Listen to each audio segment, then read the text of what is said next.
दोस्तों, आज मैं आपको बताने जा रहा हूँ कि प्ले स्टोर से जो पैड एप्लीकेशन है उसको फ्री में किस तरह से डाउनलोड करते हैं।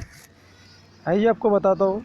सबसे पहले हम प्ले स्टोर पर जाते हैं और वहाँ पर कोई जो हमें एप्लीकेशन चाहिए वो देखते हैं। जैसे कि मुझे चाहिए कॉल रिकॉर्डर प्रो।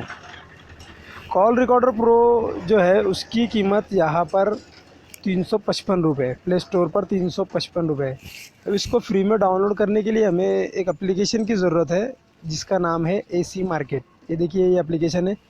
इसको डाउनलोड करने के लिए हमें क्या करना है कि इंटरनेट पर जाना है और गूगल पे acmarket.net सर्च करना है। ये वेबसाइट खुलेंगी, यहाँ पर डाउनलोड लिंक है, डाउनलोड एसी मार्केट, उस पर क्लिक करना है। उसके बाद हमारी एप्लीकेशन डाउनलोड हो जाएगी। वो आइए हम इस पर देखते हैं। एसी मार्केट हमने खोले और यहाँ पर हमने सर्च किया कॉल रिकॉर्डर। ये देखिए, कॉल रिकॉर्डर प्रो जो कि प्ले स्टोर पर 355 रुपये के लगभग है।